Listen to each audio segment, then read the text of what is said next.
A successful coaching session requires these 4 elements. The first element is the power of deep listening.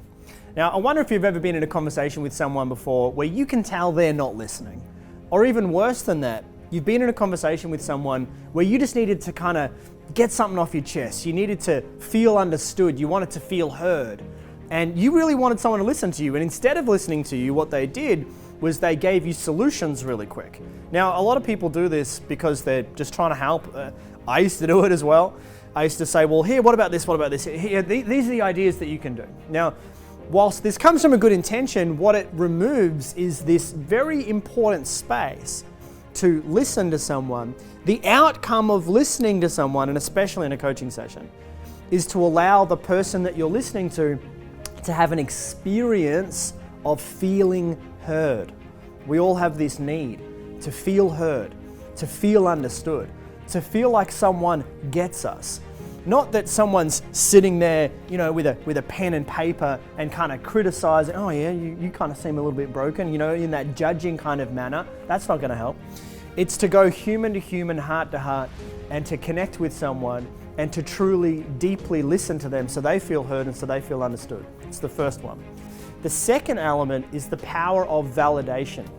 Now, validation can be broken down to 3 things: acknowledgement, normalization, and encouragement. To acknowledge someone and say, you know what, I really see that this is a real challenge for you. To normalize something. Hey, it's really normal to cry, or it's really normal to feel scared right now, or it's really normal that this is a big deal for you. And an affirmation and an encouragement is to say, you're doing a great job. I really see you here, or I really want to encourage you to feel what you need to feel. We need to guide each other, and especially our clients, towards connecting with themselves on a deeper level. They're not going to do it on their own. They need our guidance. And so learning how to bring affirmations and validations and encouragements and normalizations into a coaching session is a very powerful and pivotal part of coaching. The third part of coaching is the importance of asking questions over giving advice.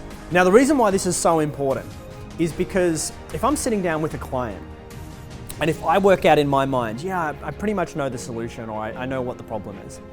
And if I just tell them, and if I give them the advice, hey, so what I want you to do is I want you to start meditating, I want you to start breathing in this way, I want you to start drinking lemon water, and if I start giving advice, I'm now just like everyone else. Versus if I ask questions, the power of questions comes from a very important fundamental idea that the client has everything that they need within them to be able to create the change. I'm just going to guide them towards noticing it. That's it. So I truly believe that every single person and every client that I have, when I'm sitting down in front of them, they've got what they need within them. They are their own solution. They are their own leader. And I'm going to guide them through the power of asking them great questions for them to be able to realize that power so they can become empowered and create their own change. So if I give them the solution, then I'm the one with the answers. And I want that. I want them to be the ones with the answers. So I'm going to guide them to have their own answers and resolutions and aha moments. The fourth part of a coaching session is about education. And sometimes we come to parts of our lives where we need to learn something new that maybe we didn't learn in our family, in our school, in our culture.